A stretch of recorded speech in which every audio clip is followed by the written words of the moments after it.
So couple of important announcement. The ISACA Community Day.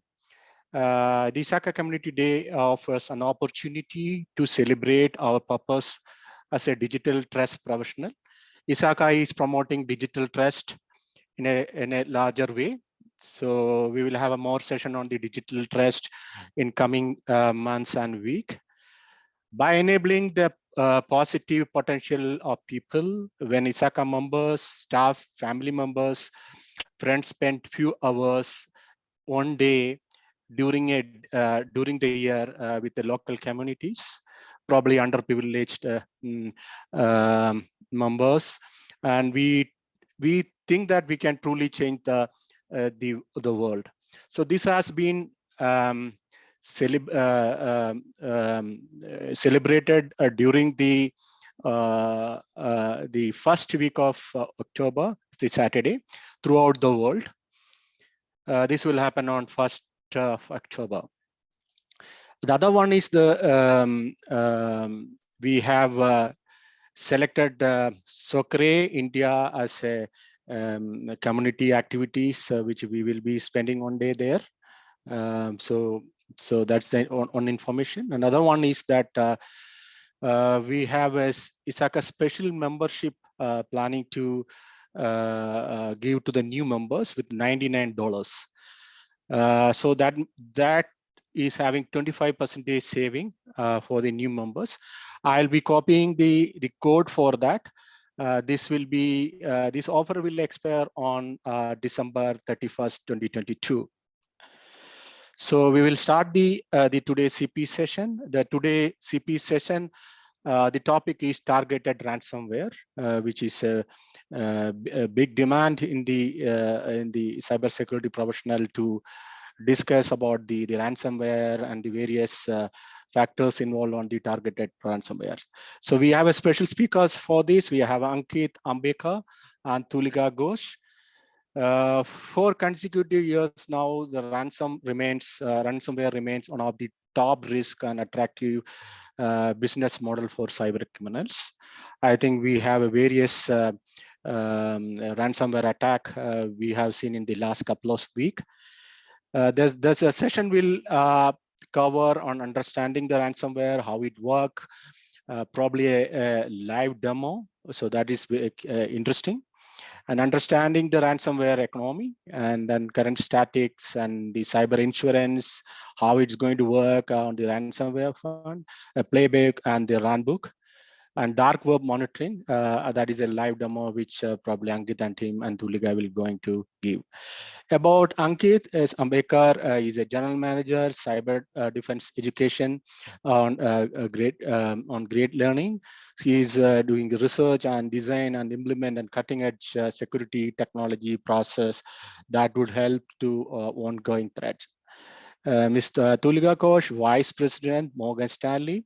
She's a certified security professional with more than 15 years of experience in leading and delivering information security, cyber strategy, and transformation program for global corporations. So she has an extensive experience in helping organizations with their regulatory and privacy compliance posture. So this is a snapshot profile which Aniket and Tulika shared with us. Probably now I will hand over to Aniket and Tulika. Over to you, Aniket and Tulika. Thank you. Thank you so much. Good evening, everyone, or good afternoon, or good morning, depending where you are joining from. This is Aniket here, and welcome to this session about ransomware. I'm sure each of us have been seeing ransomware grow in the news, and many of us might also be working within our teams internally on creating a defensive strategy around ransomware and what to do in case the D-Day occurs. So today, I and Tulika will take you through a few topics, some research, and also some demonstrations that will help you to form your opinions, give you some new ideas and tools so that you can form a better strategy. Now, let me start sharing my screen. And yep, as introduced earlier, I've got around 15 years of experience in the field of cybersecurity. have worked with certain companies like Microsoft, Akamai, have also been defending the networks of different companies. And teaching has been a passion for some time. So I joined Great Learning recently and built a cybersecurity postgraduate program over there. I've been mentoring a lot of professionals from different countries, and mentoring is a super joy, I must say. So today it's a great opportunity to speak with all of you. And now I would like to call upon the virtual stage my partner in crime, Tulika Ghosh. In crime? Okay. I think Raj has already covered about me, so I'll keep it very simple. On ransomware, it is one of my interest areas, and I have been following this topic very closely.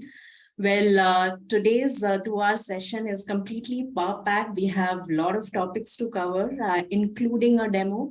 So it's going to be very interesting. I know you would be having a lot of questions, but please park them. We'll open the forum for questions at the end. But feel free to type in your comments in the chat box, and we'll keep on answering them. Very importantly, please share your feedback. We would love to hear from you. So I think on that note, over to you, Aniket. Yeah. Thank you. So this is the agenda for today. We are going to first understand what is ransomware, understanding the economy of ransomware.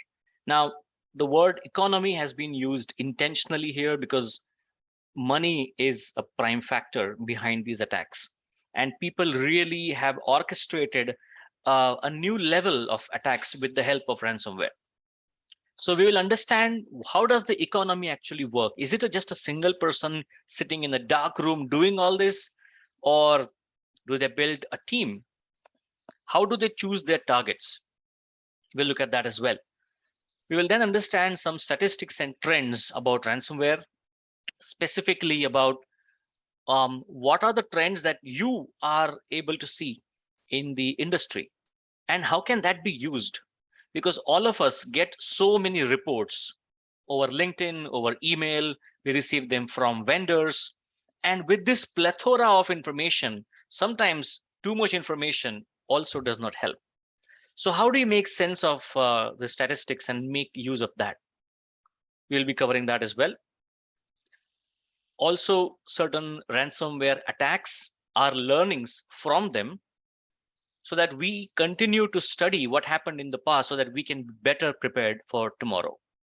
Towards that, after that, we will have the live demo of ransomware, after which we will look at the incident response. When the incident happens, at that time, you would need to take a lot of decisions, and that golden hour of decision making, how can we make the most out of that so that you ensure that you have a legally defensible response plan, which everyone will agree with.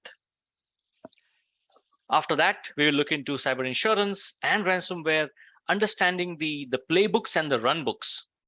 So when we speak about playbooks and runbooks, both of them sound similar, but actually they're not. So we'll look at some playbooks as well and understand how can you build your own playbook. How can you customize your playbook so that it is very relevant for you? Because if you imagine, if somebody is working in the healthcare domain, then their priorities might be very different from a company, let's say, which is manufacturing cars. And if they get hit with a ransomware attack. So this runbook that you have, or the playbook that you create, will be very specific with the business context. After that, we will get into negotiating with the attackers. What are the factors that you should consider, which will help all of us to decide if we should pay the ransom or not? What questions will help us to make that decision? Because under these kind of attacks, that's when the business leadership team and also IT team will look at the security team to help make the right decisions. So we will understand negotiating with the attackers and recovering from an attack. What are the steps that one can take to recover from attacks? And towards the end, we also have another demo, which is about dark web monitoring. So with all of this, I'm sure you may have some questions on your own as well. And as Tulika mentioned earlier, we will have a Q&A session towards the end. So please have those questions with you, and we will be glad to answer them and have a discussion on them towards the end. Now, to start with, this picture is quite interesting, isn't it? On the left-hand side, you will see a lot of mobile phones, and these phones have been put on charging. We can also see that all of them are connected to the gear. If you come to the photo on the right, you would see that there are a lot of Wi-Fi routers over here. We would also see that it's all connecting to a huge switch that has been connected upside down. So this entire infrastructure is created so that they could launch an attack, which is a disinformation campaign. You know, on the social media, we see these days that very commonly social media trials are happening. Have you ever seen a social media trial happening recently? If yes, can you put that in the chat? What is a social media trial that you have seen very recently, maybe in the last 2 weeks? So the reason I'm asking for that is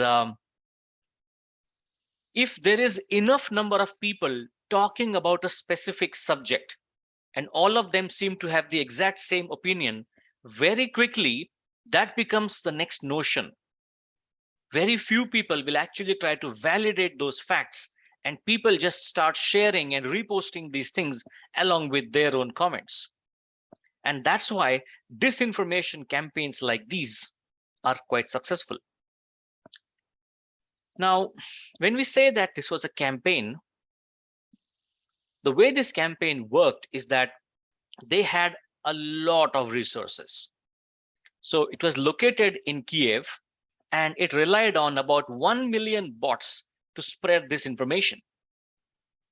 What was the goal? The goal was that in Ukraine, people will start believing the myths that are being spread about the health of their leaders. And in order to achieve that, what did they do? They started to use 5,000 SIM cards. Now, for any individual attackers, getting 5,000 SIM cards, it is quite the feat, isn't it? So they started to have 5,000 SIM cards, and then all this traffic was being routed through 200 different proxy servers so that the original source of the traffic cannot be traced. And then when all of this traffic is going on, what is the traffic trying to do exactly? What they were doing was they were controlling social media accounts on various platforms like Instagram, Facebook, Twitter, and many others. And when you see that the same information, same kind of posters and memes are being shared in all these three places, that starts to take hold. And the reason we wanted to share this with you today is that this is the example of what can happen if an attacker is focused enough to create a customized campaign. And that's why the target audience or the target of a ransomware attack will not be a random somebody or a random company which just got attacked. No, the attackers will take a long time to build a profile. In fact, if you are familiar with the concept of the funnels, which is used in online sales, the attackers used a similar funnel concept over there, where they will choose according to the profile. Let's say they are targeting people in the healthcare domain.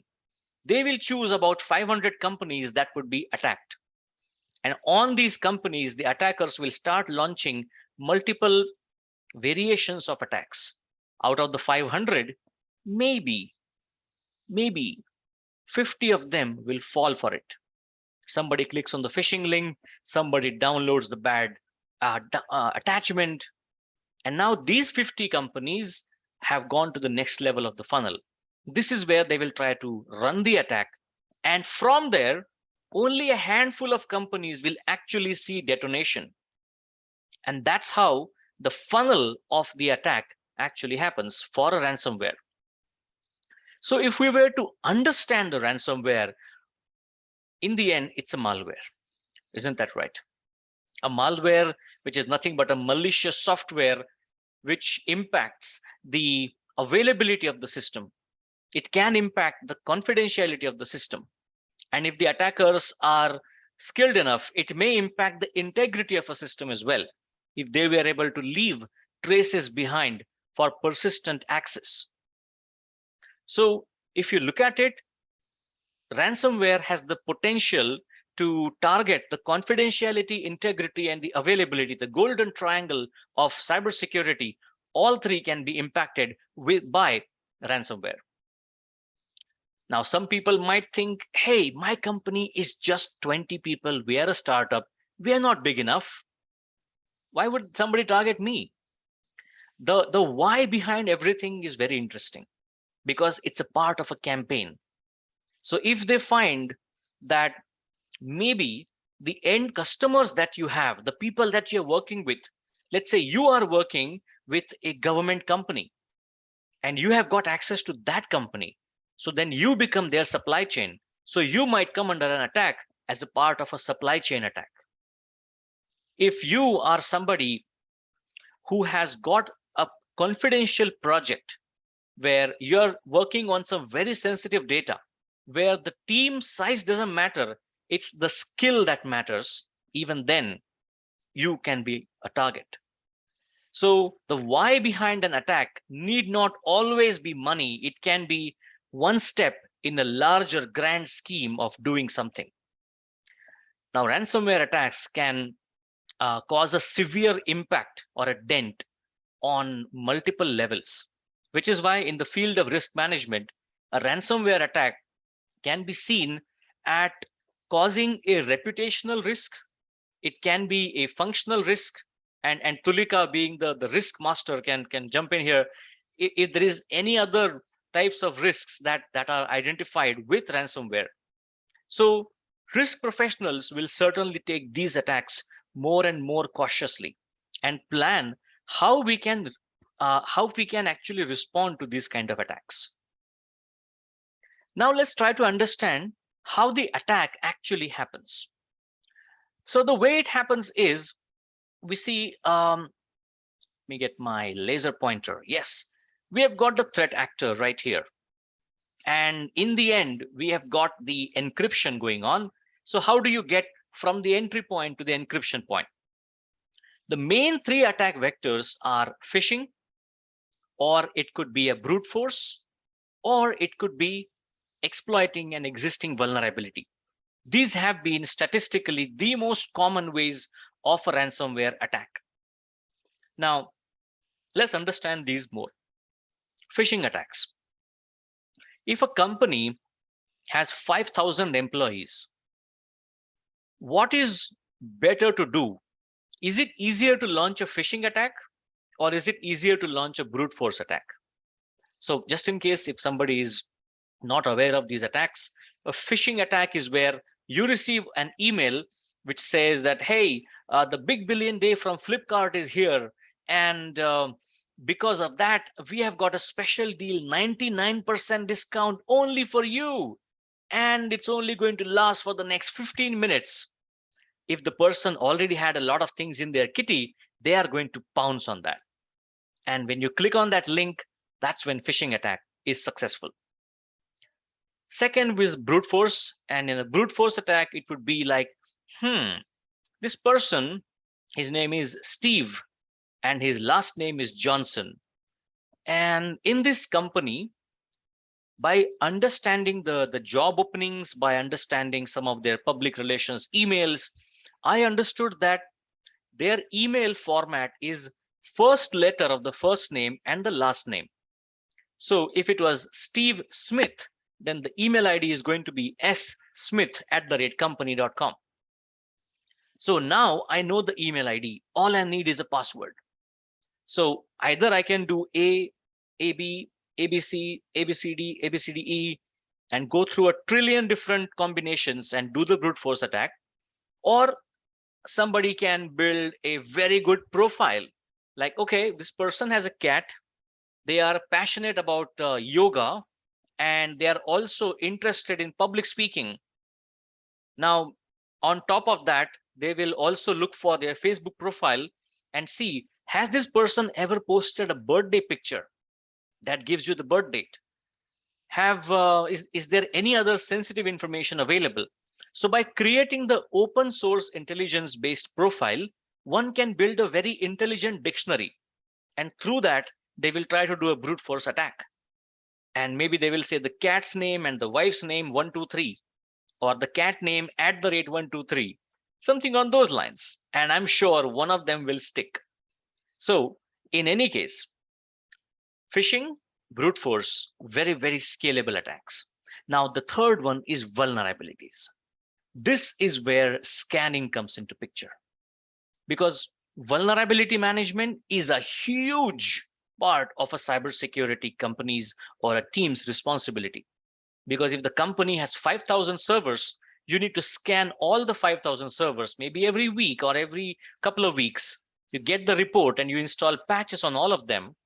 And if any two of them have left unpatched and they can be accessed from the internet, people have the scanners that will keep scanning the internet, or at least the IP space of that specific company, and see if there is any vulnerable software, maybe on the staging network, and they will find their entry through that.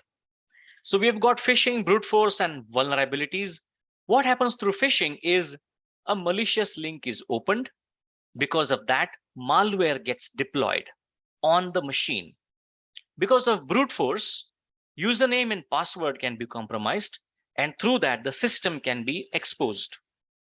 And you will see here that even phishing can also lead to credentials being compromised. This can happen if, let's say, I build a very realistic looking Facebook login page, and I trick one of my friends to click on that link. That person enters their credentials, but nothing happens.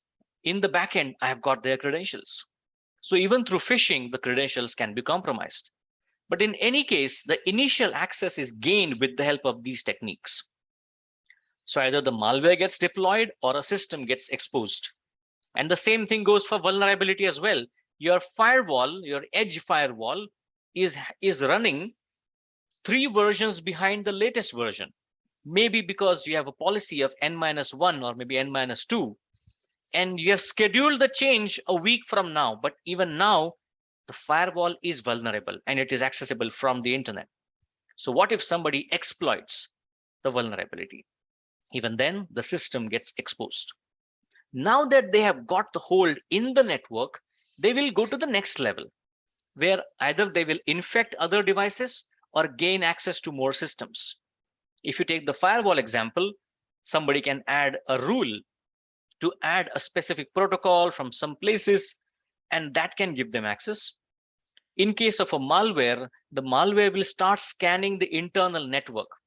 And these days, the attackers have gotten to a level that when the malware infection happens, it's going to send an outbound request to the command and control server, download the remaining part of the malware, and then start scanning the network for where is the AD, Active Directory, where are the backups stored, how frequently are the patches installed, when does this user log on and log off, what kind of applications are installed.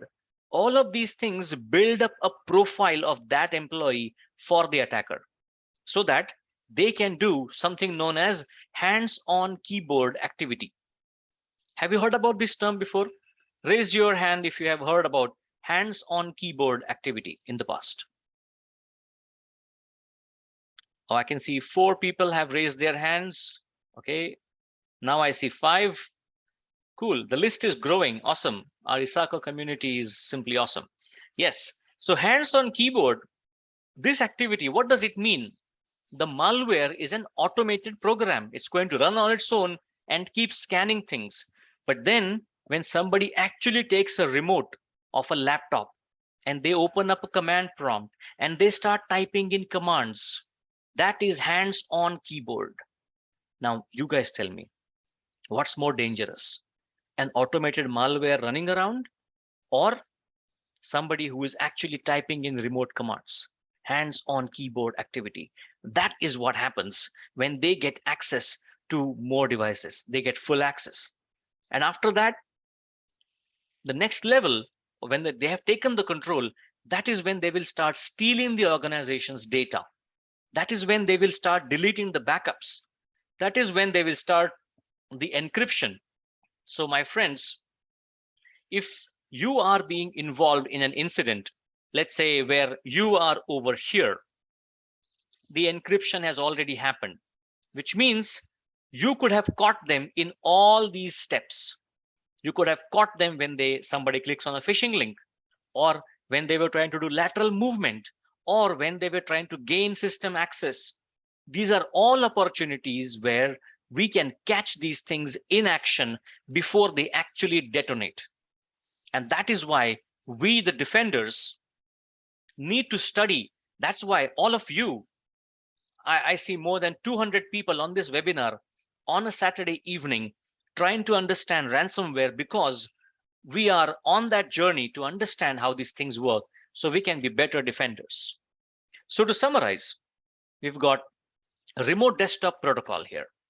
Now, remote desktop protocol, which works on port 3389, one of the most vulnerable protocols out there, should never be exposed on the internet. But if that port is open, then there is a higher probability that you might be attacked by somebody who will try to deploy ransomware. And the frequency increased so much that someone actually called RDP as ransomware deployment protocol. Or it could be missing patches, or it could be phishing. In any of these three cases, these are the most commonly seen infection vectors for ransomware. There is a fourth one as well. There is a fourth infection vector too, and that infection vector, you know what it is? The malicious insiders, where even though you have built a really good defensive strategy, somebody on the inside, maybe serving notice period, last 5 days in the company, gets contacted by the attackers. Hey, just plug in this code and run this application on your laptop, and you can earn $50,000. And if the person does take the bait and that person tries to run the code, then as we saw earlier, none of those steps are needed. They're directly on the system, and from there, the propagation can begin. Now, I spoke about phishing earlier. Here is an example. Look at these two domains, maybanktoyou.com and the one below, maybanktoyou.com. What's the difference? The difference is the letter A. And these are called as Cyrillic letters, which is why in the MITRE ATT&CK framework, one of the initial vectors is creating your own resources. And one of them is buying these domains. Somebody purchasing a domain name similar to yours, but with Cyrillic characters, is one of the early indicators that somebody is preparing for an attack against you, which is why there are so many companies, where the typo squatting is a risk that is being monitored on a regular basis. And these attacks are known as typo squatting attacks. And then I'm sure Vladimir Putin would not offer anyone money in INR. But even then, somebody might fall for this as well. So these days, the scam levels have really gone insane. But then that's also where we, the defenders, need to create more and more education about this. Isn't that right? October is around the corner, the Cybersecurity Awareness Month. I'm sure many companies will be having their own programs around this time. So if we were to understand the ransomware and how it actually loads, look at this diagram, but look at it like a metro line. Let's follow the red line right now. The red line is weak application setting. Now, that's the initial access that can connect you to abuse of service accounts. And if the service account gets compromised, that can connect you to abuse of management tools. So if you do have management tools which are using these service accounts, now that can be taken control by the attackers. And that's going to be a part of lateral movement. And then that can help them to run their own shadow IT that one wouldn't even know about it. And that lands Pony Final, which is one of the ransomware payloads. Now, I've mentioned the term payload over here. Now, what's the meaning of payload? There is a vulnerability and then there is a payload. Imagine there is a window which is open. If somebody throws a ball or a bomb through that open window, in that case, that window which is open is the vulnerability. And the ball or the bomb, that's the payload. So these are all kinds of payloads which are being used by the ransomware operators. Now let's follow one more line. Let's go for the blue line this time. We have got RDP. Somebody opened RDP on the internet. They were forced on brute force, which had the, once the brute force was successful, the attackers ran a tool called as Mimikatz. Mimikatz is a tool which is used for stealing credentials from the memory. And with that, they were able to run Cobalt Strike as an administrator. Through that, they were able to compromise the Active Directory and make GPO level changes or group policy object level changes. And that is where Maze ransomware lands in the system. So overall, if we were to understand the ransomware, we really need to understand how it works, what kind of tools it uses, and what are the things that one must look out for.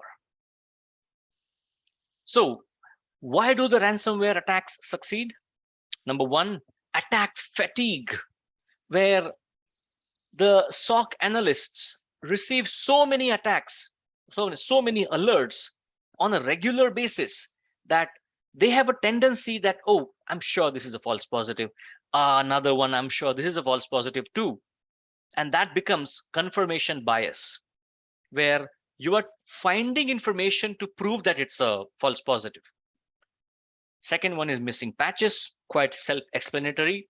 Third is poor passwords, where it's human tendency that we try to go towards the things that are more easier for us.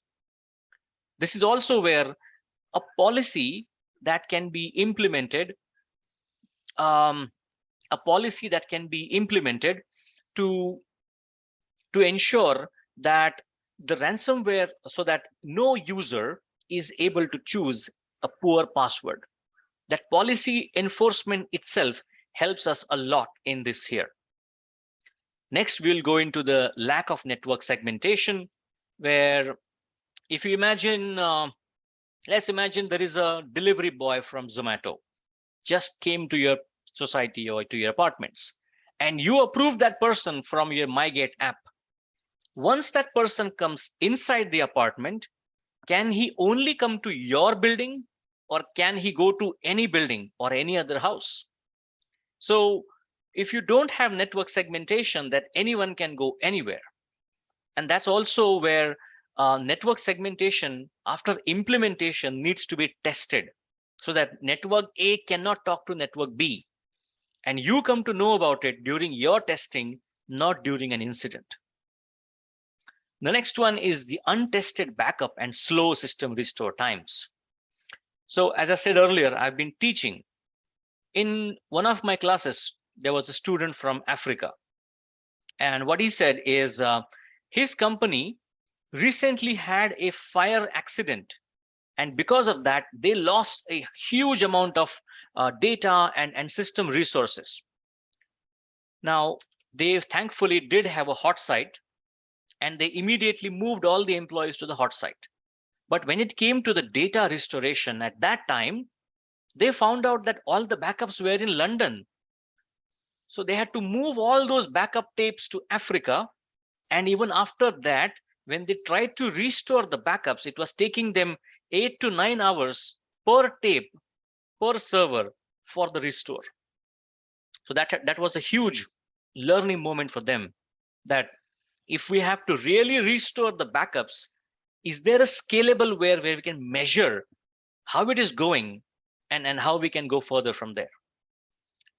And in fact, after that incident, I did start a ticket internally in my company as well on how are we doing our backups. In our governance process, have we introduced a clause where we will test the recovery and measure the time for recovery, or rather recovering from backup? Then comes the misconfiguration, where somebody can have, let's say, you do have a feature to have encrypted communication between the host, but it is disabled. So even that misconfiguration can lead to more and more successful attacks. Recently, we heard from the Uber breach as well, that in the network drive, there was a PowerShell script, and that PowerShell script contained the credentials for the PAM, and from that they were able to take control of the privilege access management, and that led to more and more access being given to the attackers. So inconsistent policies between data centers and cloud is another thing that one should be aware of. Let's say we have moved all of our servers from data centers to AWS, and on AWS, because the console, a central console, gives us so many options, we were able to have a uniformed policy on all the servers. Very good. But then doing the same thing on a network, it would need more man resources. It would need more manual efforts. So that may lead to some inconsistencies. And I believe this is also where some of the controls on out of the people, process, and technology, more process and people level controls will be able to help with these kind of issues. So with this, let me invite Tulika on the stage to inform us about the recent trends. Well, wow, that was a very detailed explanation on what ransomware is. Before we go to the demo, let me take you through the economy of ransomware, the factors that is fueling this growth or contributing to this economy, some key stats, and of course, what are the trend that looks like in the ransomware world.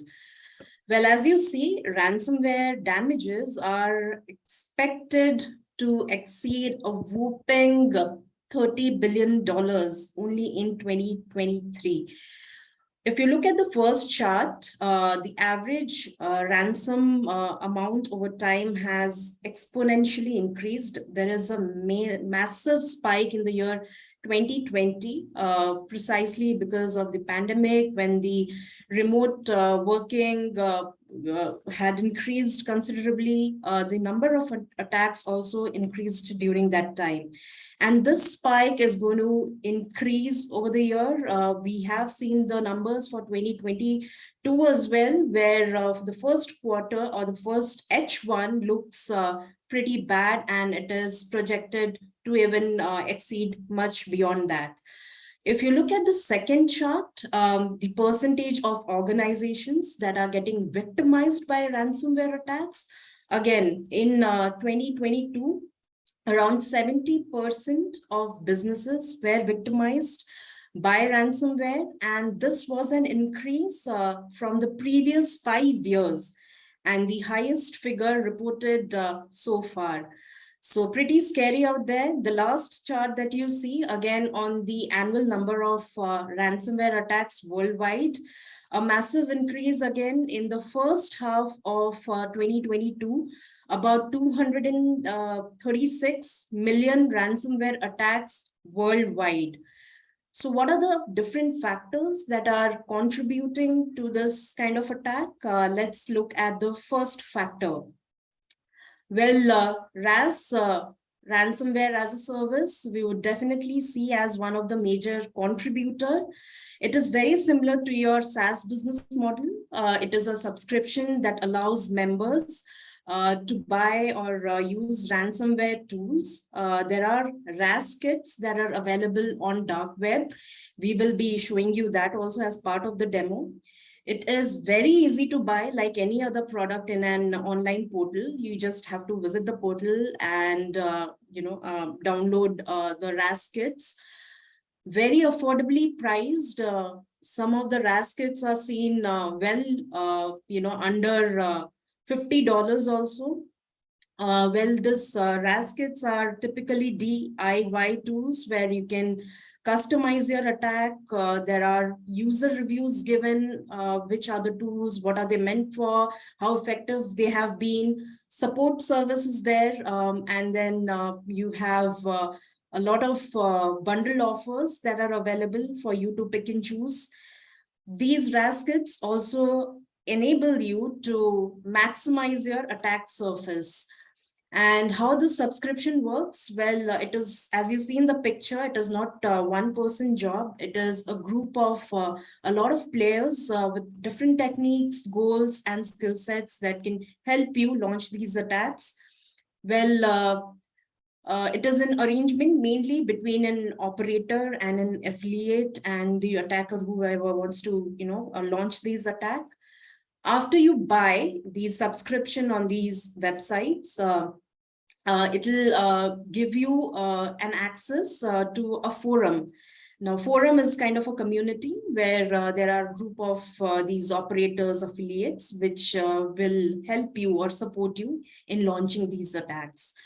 You get enrolled and then you get access to these resources to build your own attack. In addition to that, you'll also get a dedicated command and control a portal, a dashboard where you can launch these attacks, configure these attacks, set your victim, set the ransomware note, the kind of demand you want to do, and then set the ransomware attack.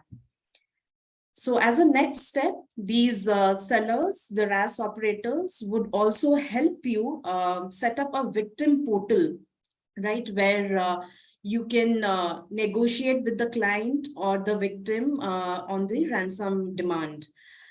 Also, it is seen that these RAS operators can also help you establish a dedicated site where you can go and leak the data or the data that you have procured in this ransomware, through the attack.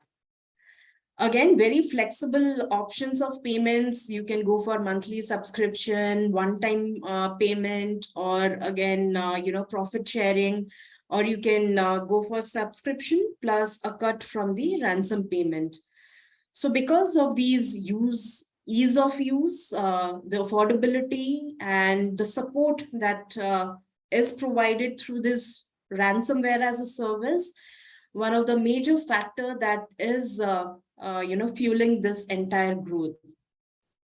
Moving to the second factor, the state level weapon. Well, the state-backed actors will certainly continue conducting these ransomware attacks.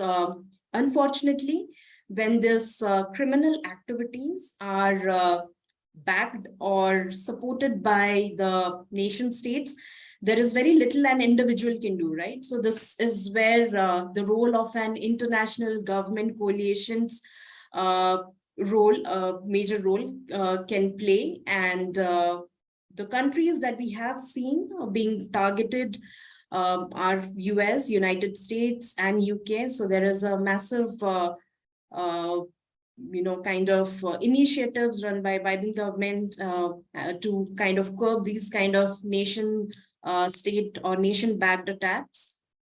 Your Ukraine-Russia war, of course, the massive surge in the type of attacks, cyber attacks that we saw. And the recent one, the Taiwan, of course, again, there is a massive surge of this state-backed attacks that we are seeing in these countries. Another reason why it is fueling the growth of these economy. Extortion techniques, again, we have heard about the first extortion technique where, yes, of course, your data is encrypted, you don't get access to it, it is inaccessible. Double extortion techniques where attackers have started saying that we will leak your data. They have been leaking the data in the dark web marketplaces. Triple extortion attacks is something on the rise and it's trending now, where they completely paralyze your network by launching DDoS attacks. So very, very critical. These are something that is have been started trending from the previous year, and it is surging in this year as well. Well, someone is making money also in terms of cyber insurance, which is on the rise. There are various insurance, cyber insurance that are available under the cyber and privacy insurance policies. The insuring agreement is often called as the cyber extortion coverage. It mainly covers your three types. We have a detailed slide on cyber insurance. We will cover that shortly.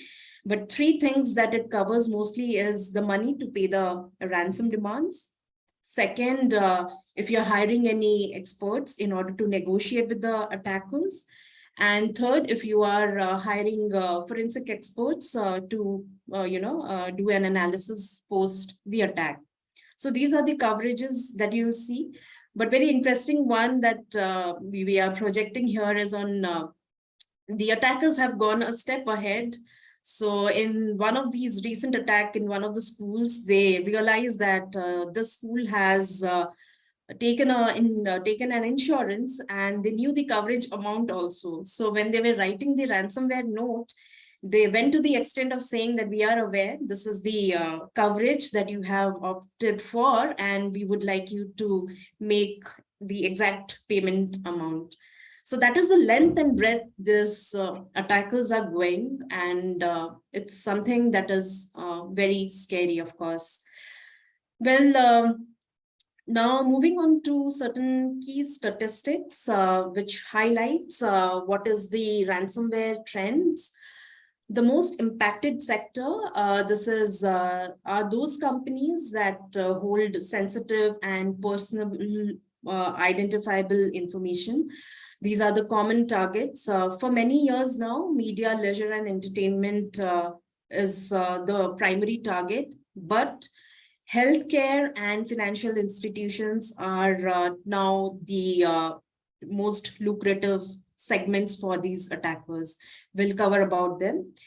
What is the most common delivery method? I think Aniket did mention phishing is one of those areas, followed by poor cyber hygiene practices, very, very important. And also the third factor that we are seeing is your cyber awareness, security awareness, right? These three top factors that needs to be closely followed. Most prolific ransomware group, Lockbit, Conti, and PISA are making up almost about 60% of these kind of breaches.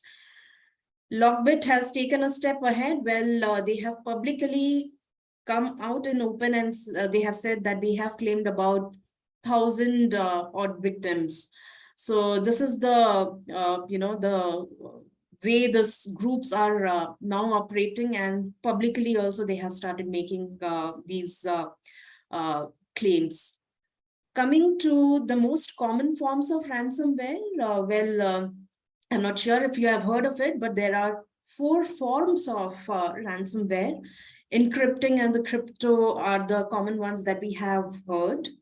Screen lockers, scareware and doxware. Though scareware and doxware are very least in nature, they're not that destructive in nature. However, the most common forms is of course the encrypting and the screen lockers.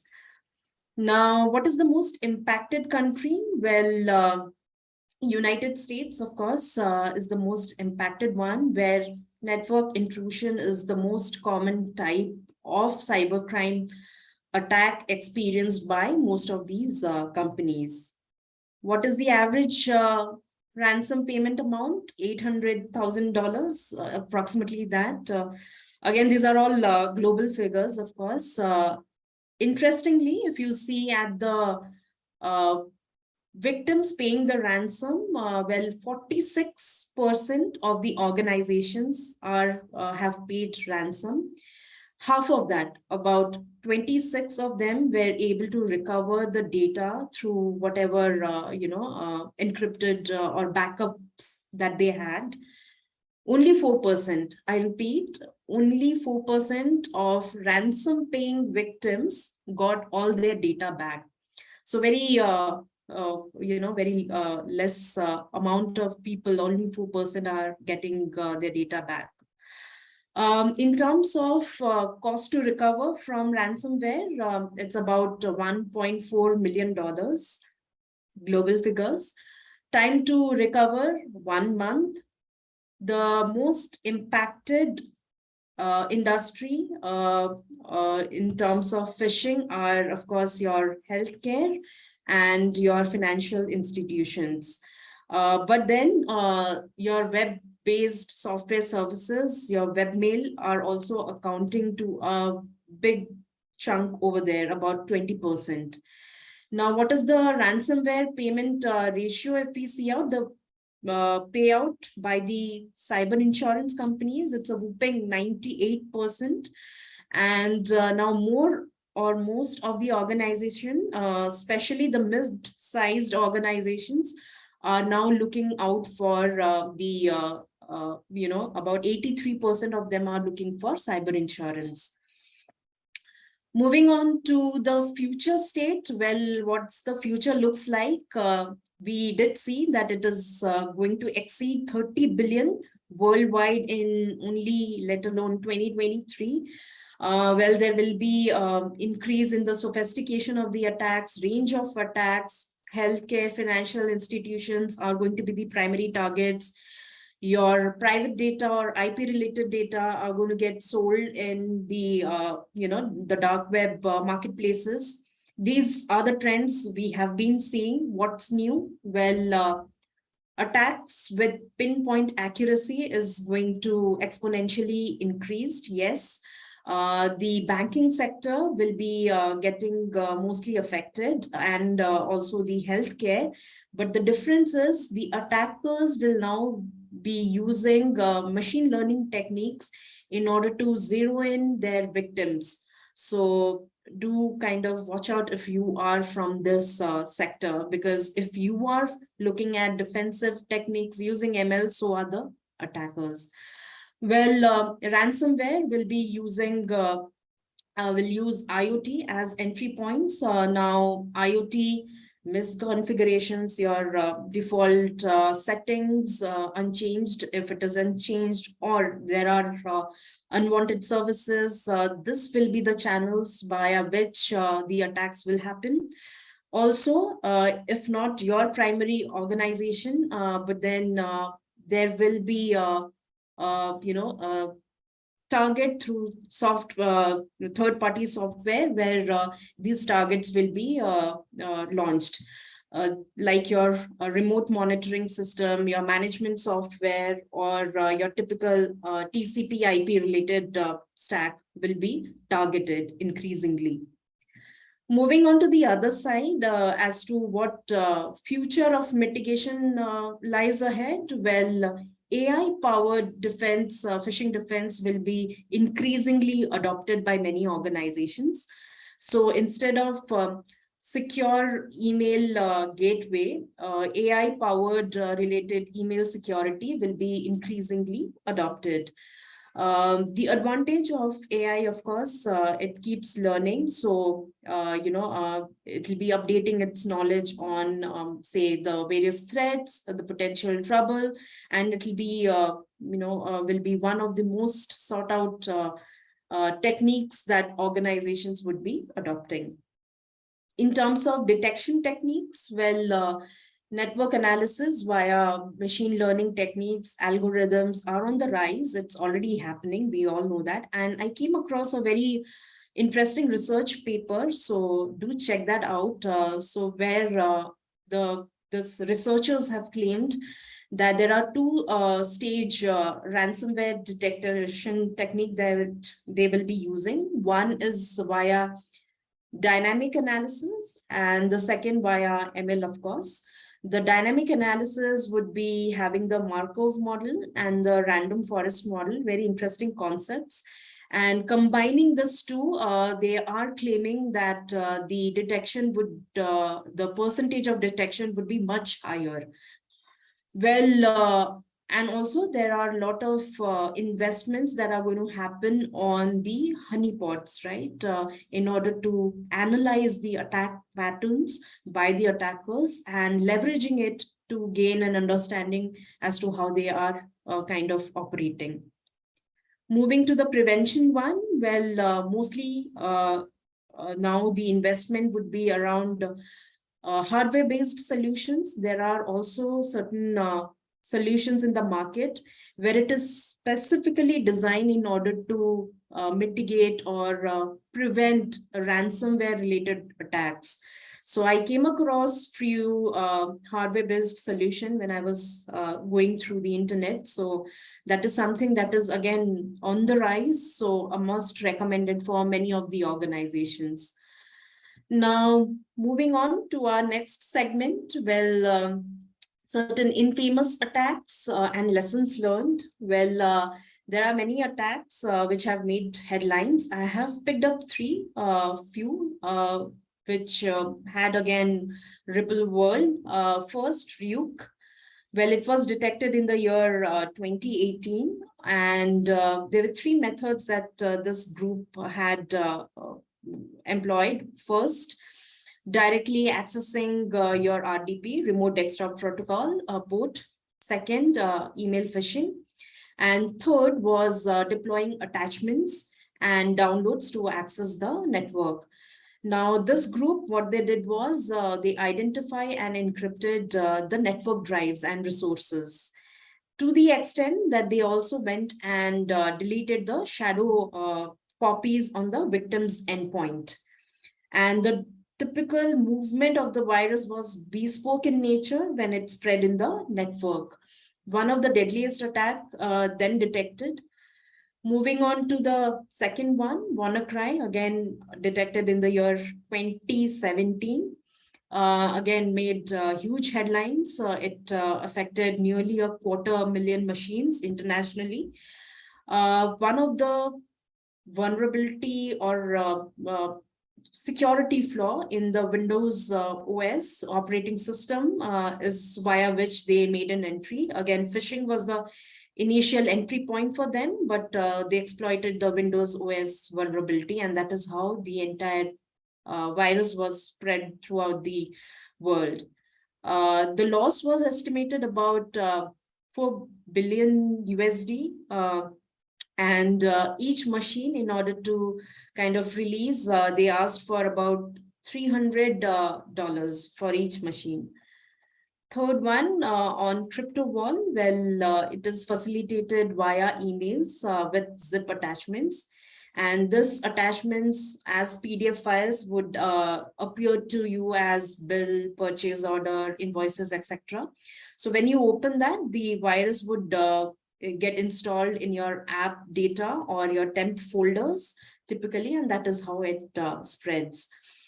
Well, in terms of lesson learned, there are many, of course, but I have picked up few. In terms of many, of course, you should invest in secure systems, educate your employees, basic patching principles, frequently testing of your backups, and engage authorities and experts early, very important. But drawing certain highlights on these key points, if you see segmentation, like Aniket mentioned, very, very crucial.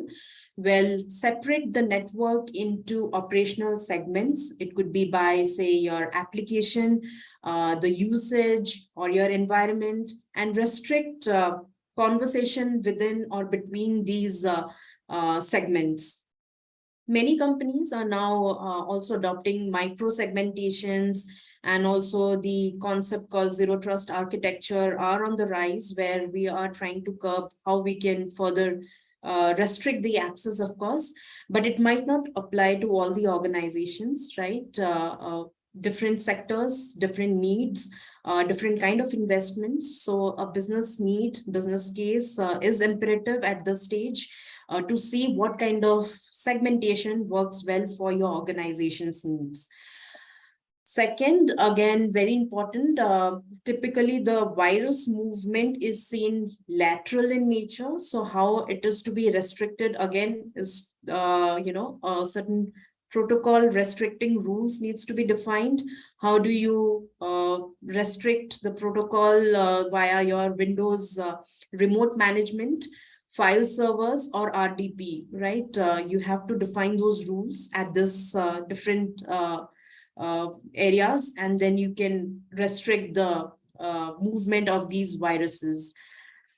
Safeguarding backups, again, to maximize damage. Often it is seen that attackers usually target your organization's backup application as well. So use extra segmentation to backup servers wherever it is there, to separate it out from the rest of the segment.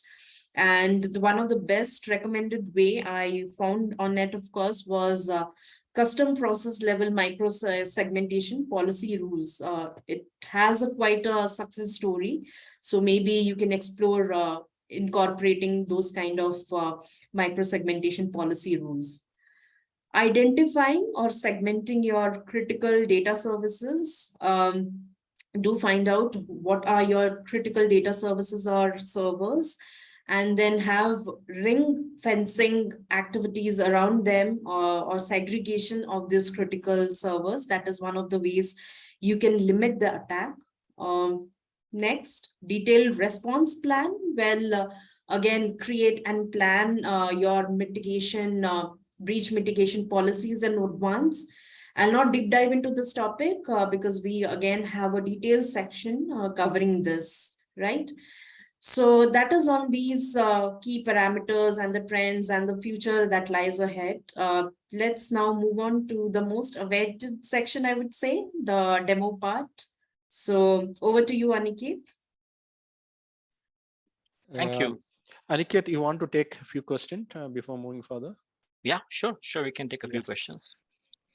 Okay. I think will we get the PowerPoint? Yes, we will be sharing the slide deck after the session. I have seen many tools which say that preventing phishing emails when monitoring organization emails, but how do people still fall for the phishing? Okay, when those security tools are deployed. Great question, Dinesh. Now, I would say that most of these tools rely either upon signatures or they rely upon the reputation of a URL.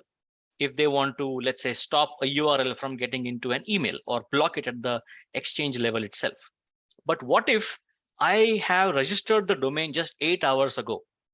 In that case, that newly created domain has no reputation, and it's very difficult for anyone to stop or block that email link in the at the way towards the mailbox, because it may have a false positive ratio as well, which is why the links still reach the mailboxes. Now, you might ask, why are the users falling for it? Number one, maybe they are not having enough education. They have gone through a lot of compliance related training, but maybe they are not aware of the true impact of what can happen when you click on the link.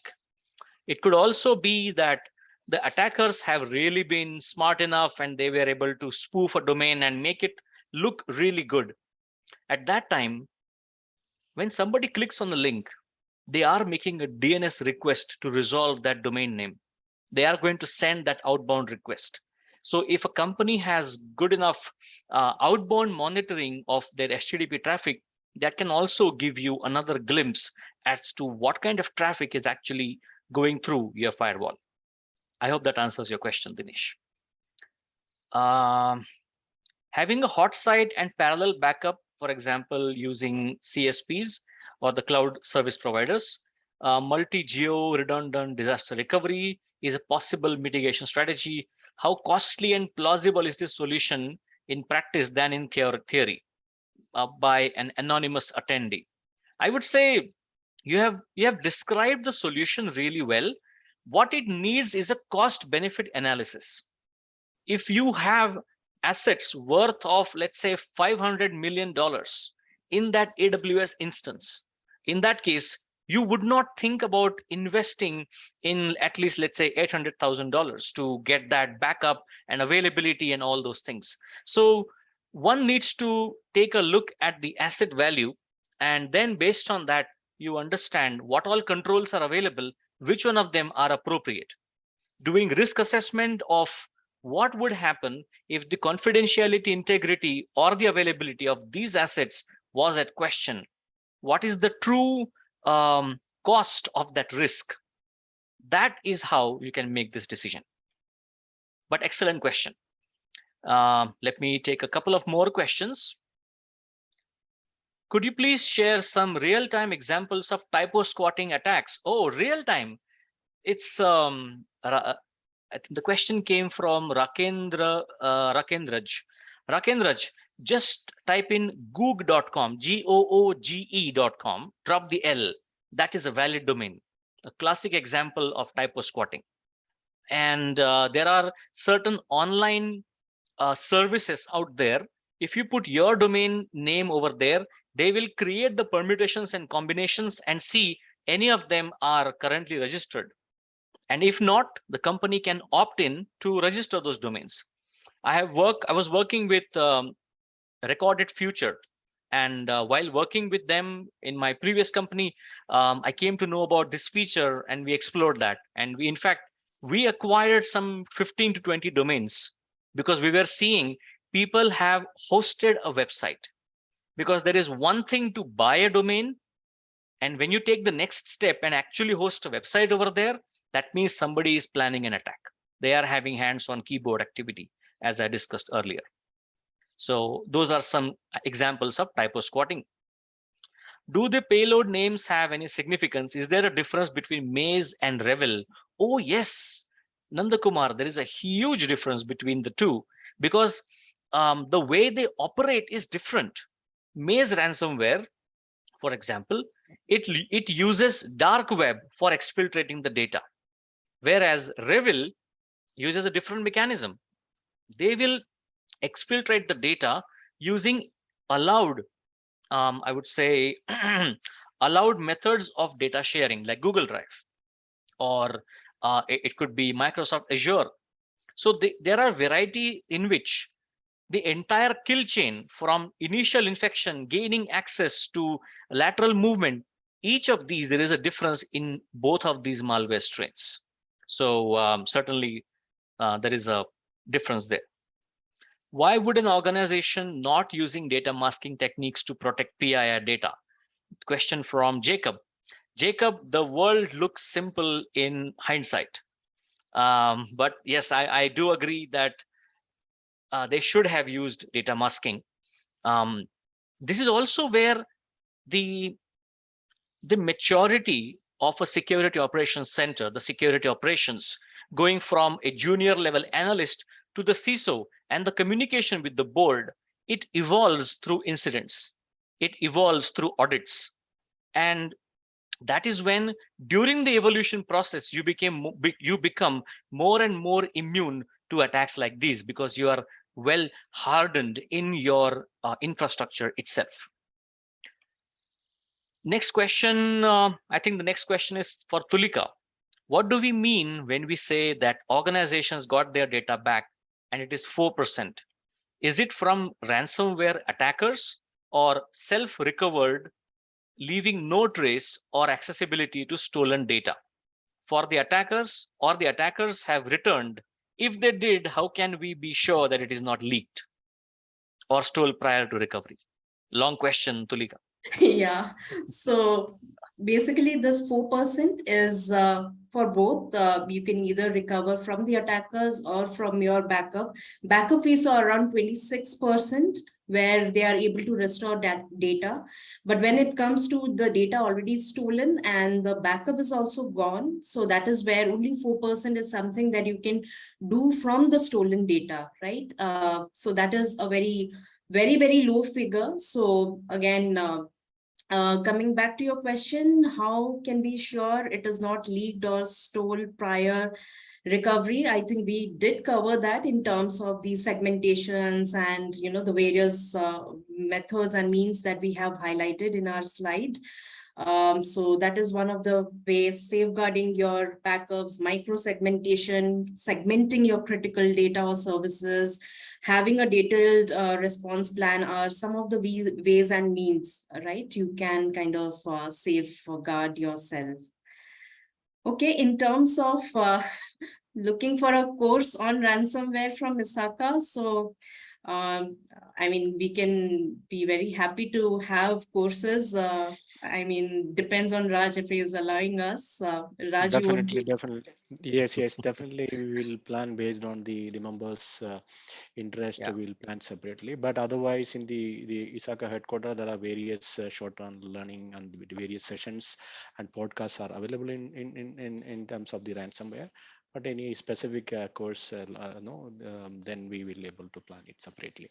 Thank you. Okay, perfect. I hope that answers.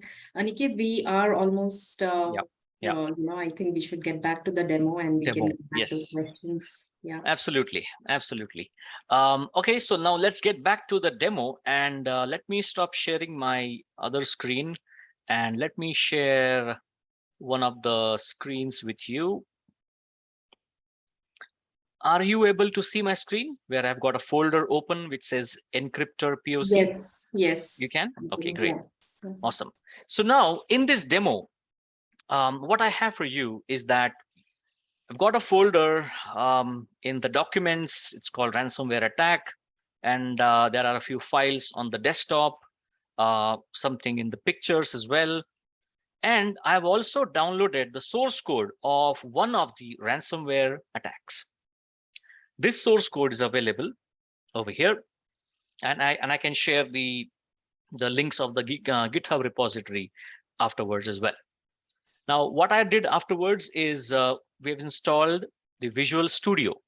So I'm opening the solution file or .sln file with the help of Visual Studio. Let's, I'm sure it'll take a minute to open that up. But then the process that we are going to follow is that we will understand what the ransomware looks like, what all variables it has, what all options we have for customization. So if you see here, there are two types of windows. There is a code window of encryptor.cs. And if I go here, I have a design window as well. And you can see that in the design window, we have got your files of a total count have been encrypted. In order to recover your data, you need to send a Bitcoin, X number of Bitcoins. I will have to define that variable as well. And then what's the email ID that we are going to use? Now, where are all these parameters actually located? So if I expand the encryptor.cs, over here, I see encryptor designer.cs.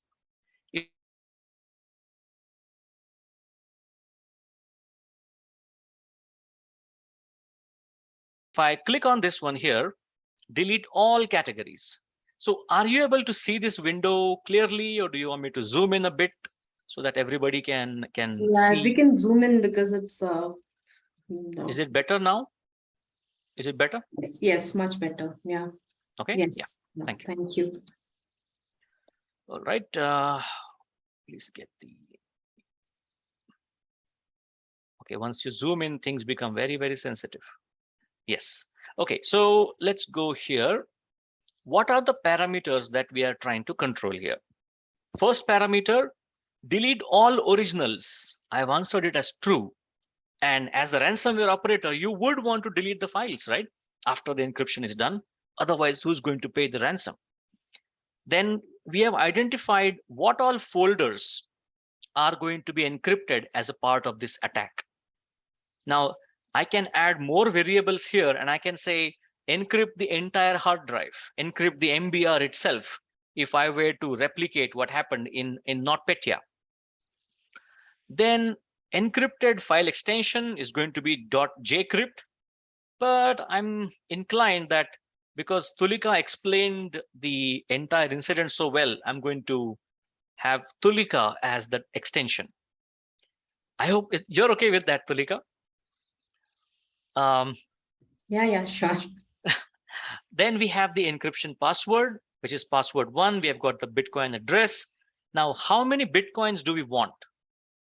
Let me add about 100 Bitcoins over here. And overall, these are the variables which we have controlled. Now that we have got all of these variables set, I'm going to go to this menu called build, and I will say build a solution. At the bottom, you will see build has started, and we have got this Windows Forms app1.exe that has been created for us. So the payload is ready.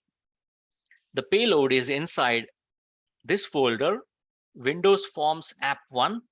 In the folder, we have another folder called as bin or a binary. In there, if I go to debug, over here, I have I've got the Windows Forms app1.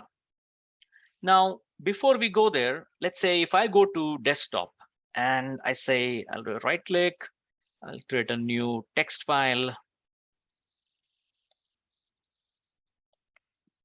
Okay. I just say ransomware, and I'm going to close that. So we've got a file on the desktop. We already have some files in documents and pictures as well. So if I go ahead and double click on the application, you would see that it is starting to execute. And let's see if we have got something. Oh, yes, there we go. Can you see here? Desktop.ini.tulika, my test file .txt.tulika. Let me try to open this file, open with, and I'm going to use Notepad. So as you can see, this is a combination of Japanese or maybe Mandarin language which is being used. So you will see when encryption happens, it's not necessary that it's going to be in English. It can be in any language. And again, this is ciphertext in a different language. So which means there is a couple of levels of information that is hidden inside this text file. And as you go, as I go down, I've got a log file as well. If I open this log file, it says all of your files have been encrypted. Let me zoom in a bit. To unlock them, please send 100 Bitcoins to this address and have a nice day. Quite classy. And we have got a log of all the files that have been encrypted. Now, in the same code, I could have added another level, and maybe I would say, before I actually encrypt the files, start copying all these files to this .onion address. That way, the data exfiltration is happening. Or I could have opened a PowerShell command, and using PowerShell, I would have ran the commands to disable the Windows Defender. Now, if I open here and if I go to Defender, you would see that on this machine, if I go to virus and threat protection, over here, you would see that virus and threat protection, we have got many different settings. I can still turn it on and understand what is going on here. Now I can click on manage settings. Real-time protection is turned on. So if I close this box, and now let's say I try to open this file. Okay, let me try to use Notepad. You would see ransomware found. So it has found this ransomware called cryptolocker.phdmtb. And I've got the options to either quarantine, remove, or I can allow it on the device, or I can click on see details. Now, when I say click details, I'm able to see that it's a ransomware, dangerous and executes, and it is being affected by this application specifically. Now, over here, the C drive Windows folder is not encrypted, thankfully. Otherwise, none of this would be available. So because of that encryption is not there, we can access we can definitely access the event viewer and try to investigate when the encryption started, what all events occurred. And that way you have an idea on how to investigate this further. I hope the audience liked this demo.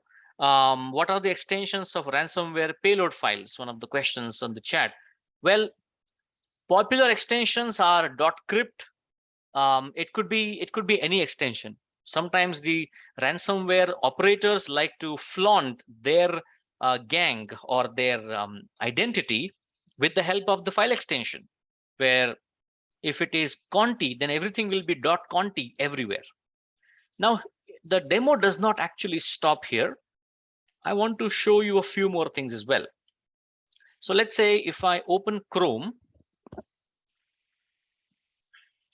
Now, within Chrome, I can go to a website called as No More Ransom. No More Ransom is a project where you get the decryptors for popular ransomware attacks. So if I go here, I go to the crypto sheriff. I go down, it says I need to give 2 files from this desktop sorry, it's a bit sensitive. Okay, this is better.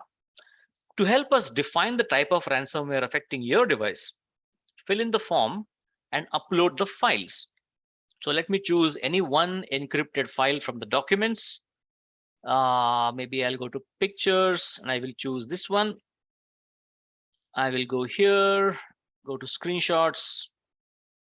Yep, so now I have got 2 files that I have already copied here, and I can go ahead and find out. So we don't have a solution to help you, but we are actively looking into it. Quite promising. But click here to see what we do have. So these are the existing decryption tools that they already have. So if I go down this list, you will see there is a ton of ransomware attacks or other malwares for which the decryptors are available. Let's say if I click on BART ransom, okay, there is a how-to guide that they provide as well. And that goes ahead to show you what kind of decryptor application you need to have. So this decryptor application, as you can see, it's going to download, your Windows is going to jump on that. After that, it's going to ask you to install this, select a location to decrypt, add all the local drives, add an example file, and it's going to start cracking the password. So if you find a match, they do have a decryptor for you. But then again, that would be your lucky day. Because as we just saw, it is so easy to actually start customizing your own ransomware. So if I can customize the ransomware, why would I want to use an existing ransomware which is already known to everyone? I would say I'm going to customize it for sure, because from a detection point of view, even a single character changes the hash. And many of these algorithms rely on hashes to identify and detect these issues. They may not go deeper into the cryptography and do crypt analysis and then find out that, oh, this is the algorithm. They might not do that. So hence, in this demo, we looked at how easy it is to customize your own ransomware stream. And then based on that, how can you start launching these attacks? So now let's look at the incident response. Let's say we do wake up to that D-Day, then the fire is already there and you are the firefighter and you show up to the crime scene and now you need to help set the peace back. So what are the things that one can do to make it happen? Well, the NIST cybersecurity response, or the incident response, is a model that is quite popular and it is implemented by the industry. So if you look at this entire flow, it starts with preparation. Now, we are seeing the India-Australia series, right? Where the second ODI we won yesterday. But I'm sure in order for that to happen, our team has trained for more than a month just to get them to that fitness level, to have that muscle memory.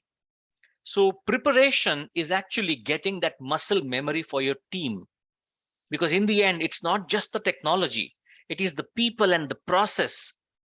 If the people are aware of what needs to happen, for example, if you get a ticket in whichever ticketing tool that you are using, which says that probable ransomware detected, are you going to ask the user to reboot the machine? That would be quite the opposite of helpful, because when a ransomware is operating, most likely the decryption keys will be present in the memory. I repeat, the decryption keys could be present in the memory, which means if you restart the machine, all that data is gone. So identifying and practicing the right kind of incident response procedures during this attack is very, very crucial. Then comes the other part in the preparation, which is nothing but having the controls in place on all the machines, ensuring everyone has got the EDR installed, ensuring that the moment there is a machine without EDR, can you detect it?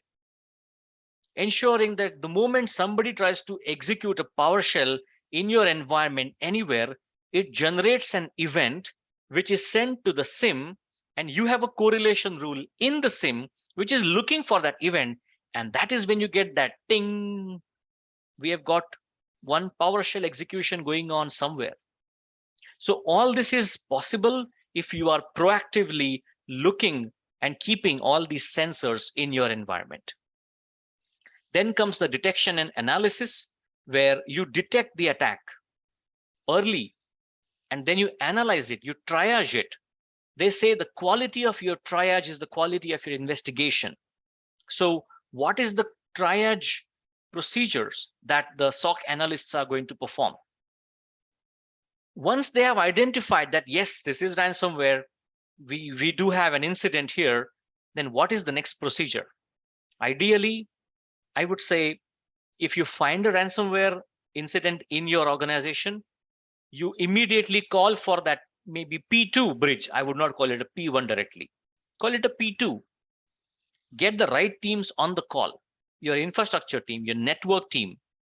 You need to have the initial assessment by a security analyst and maybe somebody senior as well, who will confirm that, yes, we have a machine with files that were encrypted.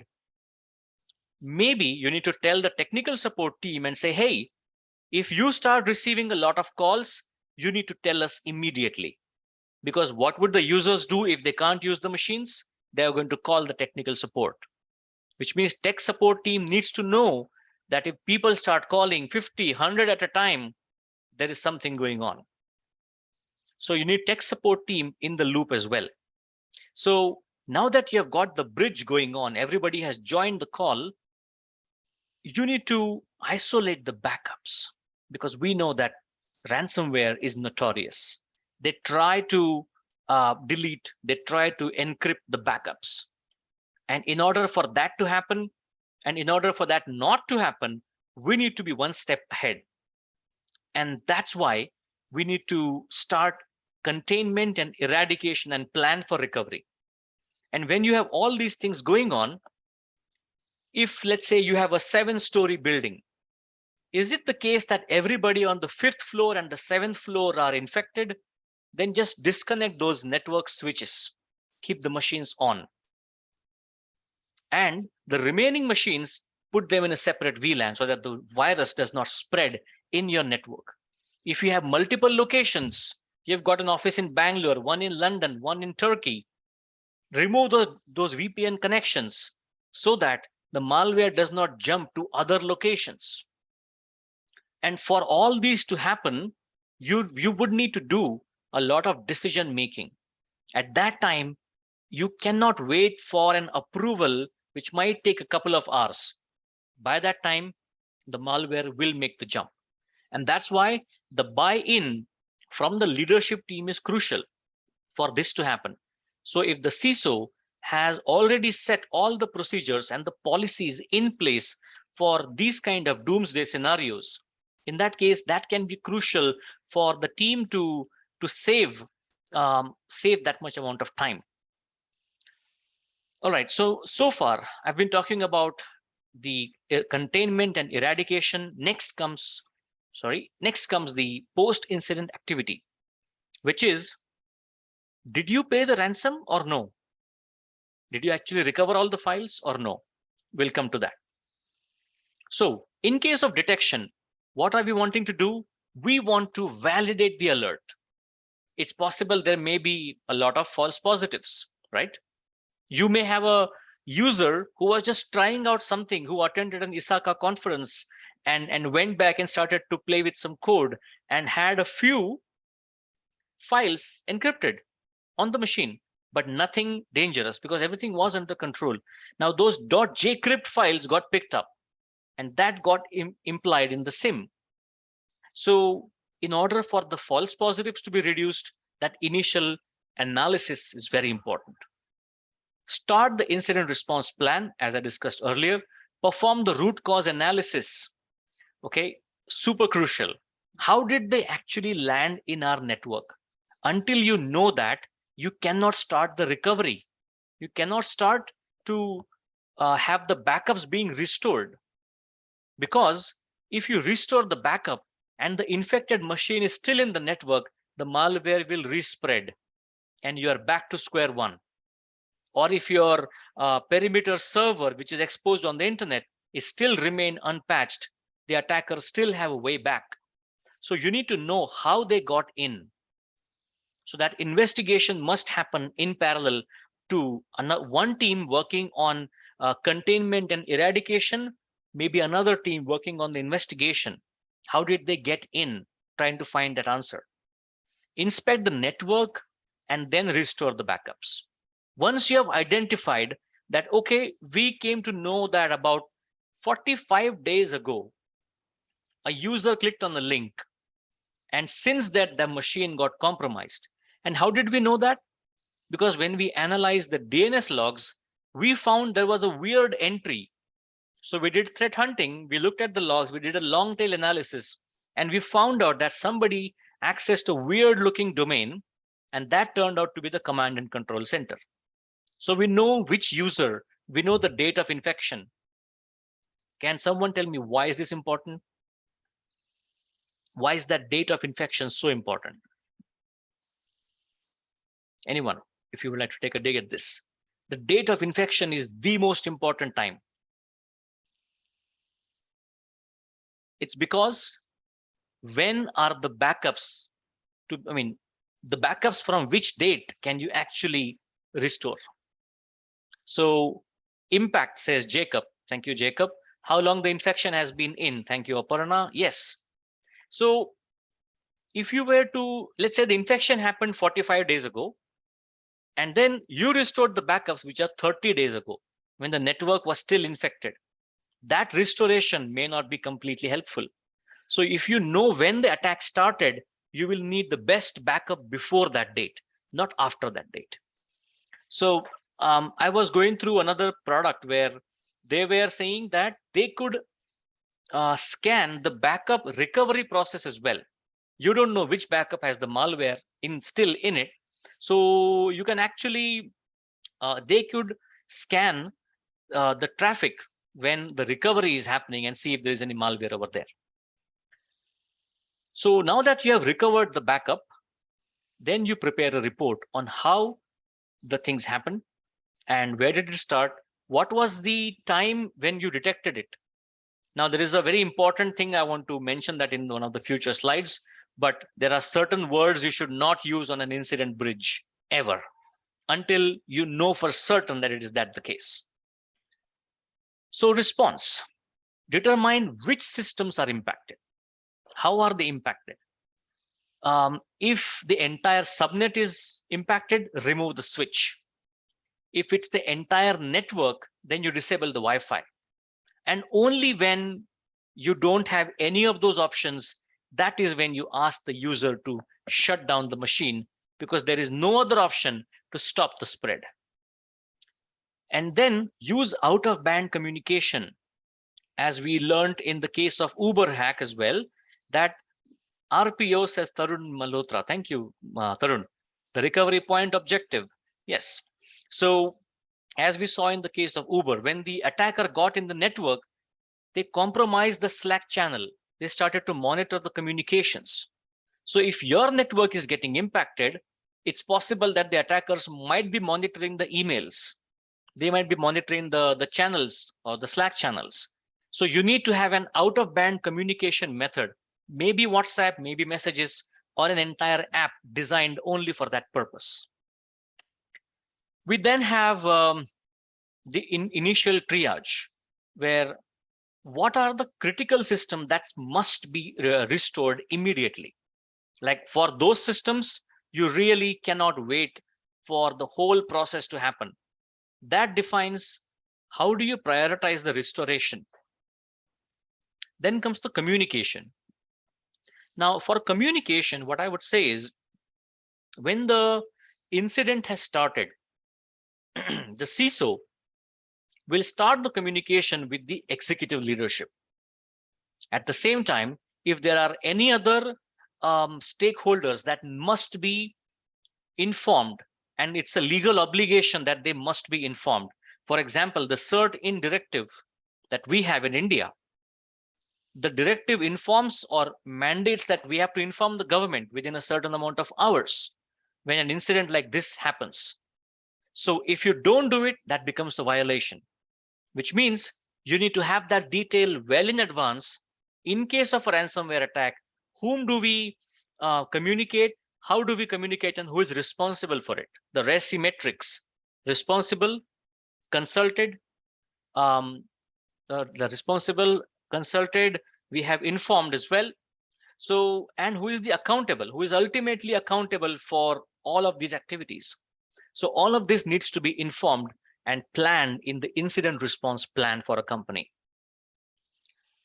And as I said, communication, if you are sending a communication to all of your employees, don't use the Slack, communicate over normal messages. That communication needs to be drafted as well. And when all of this is happening, legal team needs to be involved too. What it means is, in case of these kind of incidents, you need stakeholders from a variety of different teams, from the legal team, from the executive leadership team, from the network team, infra team, support team, and all of these people on the same bridge will reduce your internal time for making these decisions. Here is a sample, I would say, template for collecting this information in advance. And this one, I've used this from CISA. So the CISA.gov has shared a lot of useful resources in this context. Who is the 24/7 contact for this? What kind of roles and responsibilities do they have? And are they from the IT team? Are they from the leaders? Is there somebody from the state or the law enforcement? And what number will you call? All these details is great to have in advance in your incident response plan. Now comes in the evidence management. What all evidence you need to have in order to really prove that you did your due diligence and your due care. And for that, as you can see, the volatile memory is the most obvious option to start with. You need to have the machines where, let's say, imagine on an AWS instance, you see this happening. That way you can simply pause the virtual machine and the volatile memory is captured in that snapshot. All those logs are frozen right there in virtualization. On a Windows machine, maybe a Windows 10 machine, maybe you would need to ask the user not to do anything. Or if you have an EDR solution like CrowdStrike, you have the feature to network contain that host. That way, that machine can only communicate with the CrowdStrike console or the EDR console, with nothing else. That way you can capture the logs, the DNS logs, any kind of forensic logs, all those can be captured. We also need the full disk image of at least a few machines. Full disk image because that contains forensic evidence at a bit level. The most recent backups, the system logs, the volume shadow copy, logs from security products like proxy, DLP. So let's imagine if the machine is getting encrypted. They would want to send a communication to their command and control server. You may find some communication in the proxy logs from these infected machines that may give you a clue as to whom they were communicating with. Once you get that public IP, now you go to your firewall logs and you filter for that IP and see the whole transaction. And once you get that IP, if there are any other machines talking to the same IP, now you can widen your search and investigate even better. Encrypted files and samples. The encryption itself is an evidence because it has the fingerprints of the attacker. The ransom note as well, because ransom note has the linguistic analysis. A lot of times the law enforcement helps to identify the perpetrators by analyzing the language of the ransom note. That's why it is important to mention that as well. And then the email ID is used by the attackers. Now, as I said earlier, don't mention the word breach. That's the word which I did not use. The moment you mention breach, even in your internal communication, there may be some laws which will mandate that you report any breaches within 72 hours. The moment you mention the word breach, the clock begins. And then you need to ensure that you communicate and you adhere to all the applicable laws. Hence, during the investigations, you can call it an incident, you can call it an issue, you can call it anything that you like. Call it a breach once you have confirmed that it is a breach of confidentiality, integrity, or even the availability of your systems. Let me invite Tulika to speak about the insurance part, because this directly connects to the insurance element as well. Yep. So one of the ways out, of course, like we see in our previous slides, there are increasingly more organizations that are adopting for cyber insurance as one of their risk transfer techniques. Well, when thinking of insurance, there are, of course, two ways out. First, either you find an insurer who can offset the losses, or second, self-insurer, where you set aside a fund and then in case of a breach, the losses, you compensate yourself through that fund. Well, how do we determine which is the best approach? Again, there are various risk assessments that many organizations are going for. A few of the questions that I have highlighted here is first, if your business had any history of data breaches and say the severity of these past breaches that has happened. Second factor that you can definitely evaluate what are the kind of cybersecurity controls that are there and designed to lower the risk. Third could be if your organization is taking proactive steps in order to reduce its risk. Now, basis this, you can arrive at the risk level or the risk score, and you may evaluate various options, whether you want to go for a full cyber insurance policy, less comprehensive, or a standard liability policy, right? There are various options, various kind of types of insurance that are available. So risk assessment would be very, very crucial for you. So do kind of look at what parameters that you're looking at in order to go for whether to go for a cyber insurance or not. Second, in terms of cost of compromise, again, how do you determine that? Mainly three factors. It could be your direct cost, indirect cost, or loss of opportunity cost. So what do we kind of evaluate as part of direct cost? Well, of course, it could be your forensic and investigation activities. Second could be fine and penalties. Third, compensation to the affected parties. These all will fall under your direct cost. Second, indirect cost. Again, if there are any communication and PR activities that you want to get covered, lost revenue from, say, system downtime, then resources spent on to recover from the breach. Third, in terms of lost opportunity cost, well, loss of potential customers, your reputational cost losses, and loss of your competitive advantage. So basis that, you can evaluate what is going to be your cost of compromise. I have some global data again here.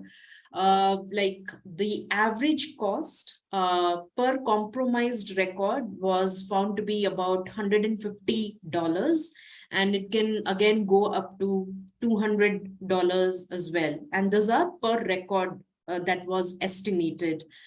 Now, in terms of your first party or in terms of coverage, well, various things, options that are there, your breach notification or say credit card monitoring or cost to retain your public relations, your forensic consultant to determine how the breach happened, settlement cost, or the entire malware attack, right? These are various kinds of, again, coverages that are available. One can look at what type of coverage that you are looking for. This is going to be an important activity because basis that your premiums would be determined. So look and see what are the types of coverage you want to include in your policy. Now, first and third party claims, again, there could be extra claims out there. Typically, it includes your expenses for first party and third party claims due to breach of the technology. And when we say third party claims, it could also include your service providers, right? In terms of exclusions, like I mentioned, out of your coverage area, you'll have to choose and negotiate with the insurance company as to what are the parameters that you are looking to include, basis which you can handle the premium that you want to pay year on year to these companies. Well, you don't get the insurance that easily like any other insurance, right? They have some mandates, some prerequisites that needs to be checked. These are called the must-have security controls. Well, they will check whether you have MFA or not, endpoint detection and response system is in place or not, whether you have secure, encrypted, and tested backups or not, and what kind of privilege access management protocols or processes are in place, and email filtering and web security. Well, these are few of the must mandatory controls that are generally seen in an insurance policy, the cyber extortion policy. And if you have these, well, definitely you can go for an insurance. However, there are certain common pitfalls also that are seen. Generally, organizations making this mistakes when they go for these kind of policy. First is, does your policy cover payments to hackers? Aniket, you want to move to the next slide? I am in the next slide now. Yeah. So these are the three common mistakes that we see from the organizations. Do check whether your policy cover the payments to the hackers. Second, whether the penalties are being paid. If you are paying to the regulators, make sure it is covered under your policy. And third, if there is any data loss caused because of any foreign state, right? So do check out these parameters. So determine your cyber attack risk level, and like any form or any other forms of insurance, lower the risk, less expensive your policy will be. So do explore this option very, very well. Well, that's on cyber insurance. Over to you, Aniket. Thanks a lot, Tulika. Now, going further, we need to talk about something crucial. That is, how do you speak with the attackers? That is, in case of a ransomware attack, how do you make the decision if you are going to make the payment or not? Here are a few questions that can help us to identify if that payment should be made or not. So if you follow the arrows with me, let's look at the first question. Is there an immediate risk to life, health, or safety that can't be mitigated? No matter what controls you apply, that kind of an impact can never be mitigated. So I think these are the kind of questions that can really give us a lot of clarity. If it can't be mitigated, in that case, consider payment options. Second, are there alternative ways to recover all or at least some of the encrypted data? Because it's possible that we may be able to, recover some portion of it, maybe not all of it. So if we are able to do that, in that case, do not pay. Third question, again, very critical here. That is, will the impact be significant enough? Will the impact be significant if the data or systems remain unrecoverable? If the impact is yes, it's a really important thing. Let's imagine the central server that stores all the Aadhaar cards. Then will it cause a health damage? No, some people's BP will rise, but yes. Will the impact be significant to the population? Absolutely, huge. In that case, are the benefits of paying significantly outweigh the legal or any other kinds of risk? So if the answer is yes, then you consider payment options. Now, when we say consider payment options, remember earlier when Tulika was talking about cyber insurance, at that time she mentioned that the insurers will give you a negotiator as well. There are some really creative services being offered these days. For example, one of the services that is being offered is people who have a ready Bitcoin wallet. They are already having a lot of cryptocurrency with them. All we need to do is that we need to have that subscription, just like any other insurance company would have. That we would just have that service, and if need be, then we will have that service being used. Now, as I speak about this helps us to understand if the payments should be made or not. If I go further, in the event of a data theft or extortion, because that's another significant probability as well, is the potential impact of the stolen data being leaked significant? So imagine if an OTT platform gets ransomed. In that case, the answer is yes. If they leak all the movies, that's a direct financial impact. Can the impact be adequately mitigated? If the answer is no, then do the benefits of paying significantly outweigh the impacts of data? If the answer is yes, then you consider payment options. Otherwise, look at the orange button here. Same thing in the previous slide. Look at the orange button, do not pay. And why you should not pay, I will cover that in the next slide.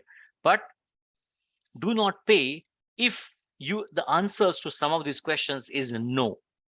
Because if you don't pay, then you are focusing your efforts more on the recovery, more on the restoration from backups, than how do we get this much amount of money? How do we get the leadership to say yes to all of these? And at these times, something that is really crucial is a policy. If your company has a policy that we will not pay the ransom, no matter what, in that case, that's it. The decision is made. There is no dilemma in that case. So that policy can also help. And I'm not saying that the answer will be no for everyone. There are some companies or there are some contexts in which the answer can be a definite no, but some cases it could be a yes. Now, negotiating with the attackers, where what to expect if you do make the payment. If you pay the ransom amount, in that case, the attackers are going to share this information among us. We need to have an agreement with the attacker that they should not post the stolen data online. They should delete the stolen data. And then again, we are relying upon the conscience of a criminal here. You may still be having obligations to report the data theft to the regulators. So don't think that you have paid the ransom that nobody would come to know about it.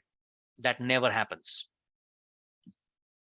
You should also receive the details of how the attack occurred.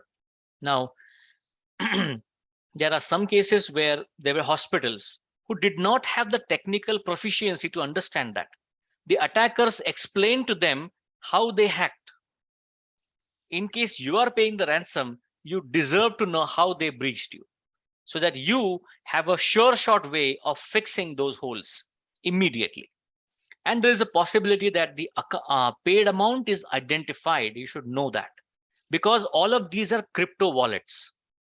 And some of these wallets, the information is available publicly. You can see the money moving. Very recently, there was one incident where the government was able to take the money back from the hackers. They confiscated the cryptocurrency, and it was in hundreds of millions that they got it back. So if somebody uses the money that you have given to the attackers, and let's say they buy some weapons from that, now the money is being traced over there. So definitely lots of possibilities out there. The attacker should be expected to post the stolen data. Now, all of this is if you don't make the payment.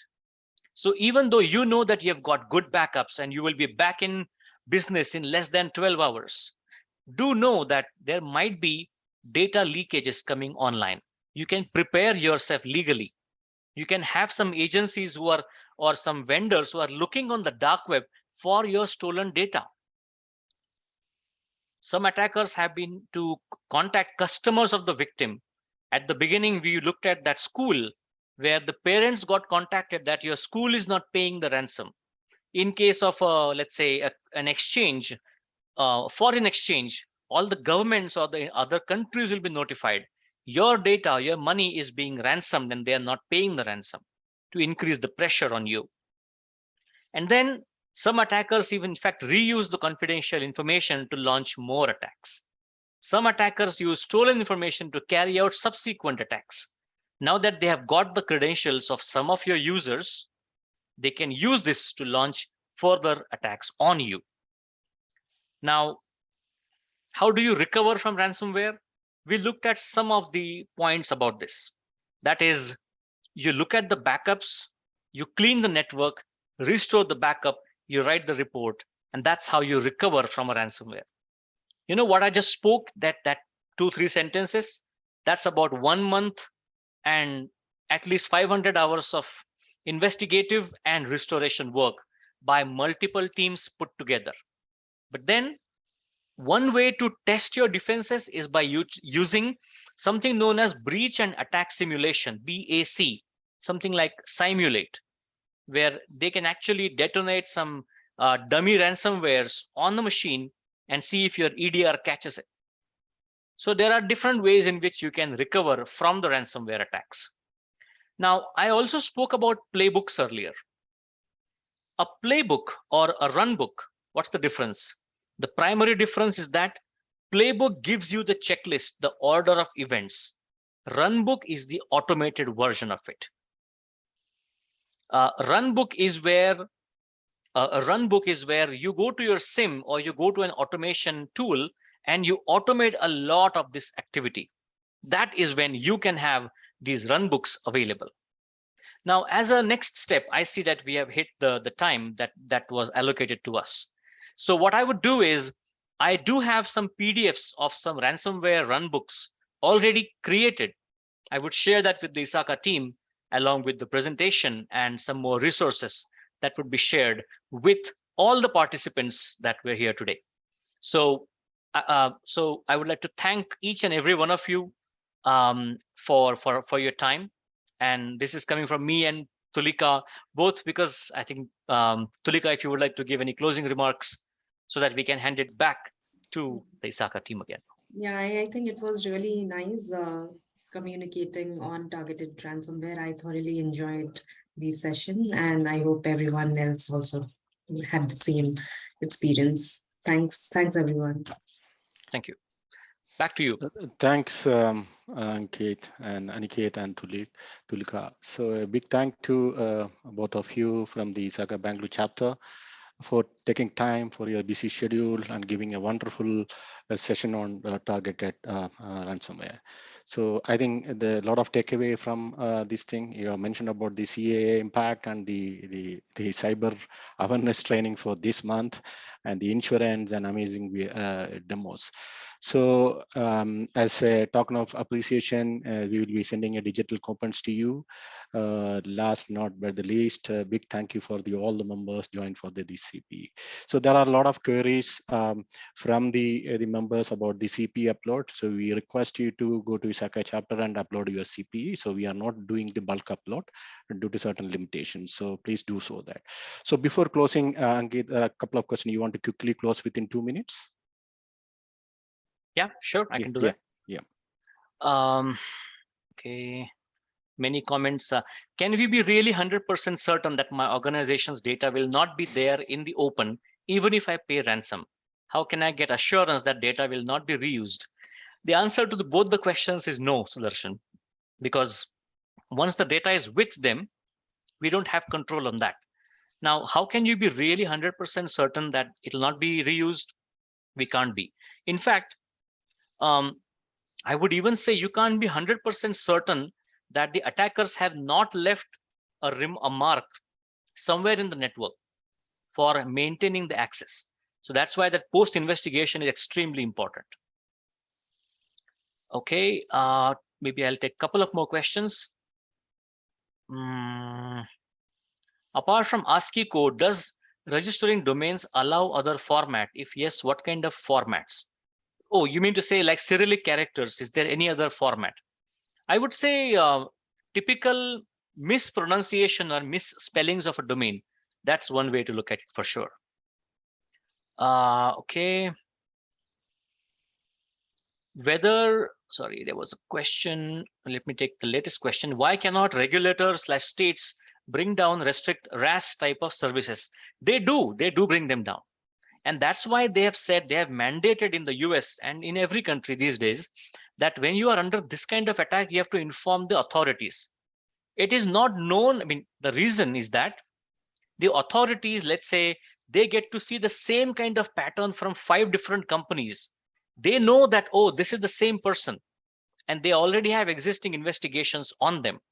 Like we may content ourselves at blocking their IP addresses and the IOCs. The authorities can go 5 steps ahead. They can work with that government, identify the people, and actually get them arrested. So that's why the governments definitely act on this one. Playbooks and Runbook, how can we get? There is certainly a very good resource for cybersecurity Runbooks. I will be sharing that with the ISACA team as well. But over there, you can get a lot of Runbooks. Just look for CISA ransomware Runbook. You will get there. There is another website called as, there is another site from CISA specifically for ransomware, where it's mostly about what kind of resources you can have from CISA specifically for ransomware. I will share these resources also.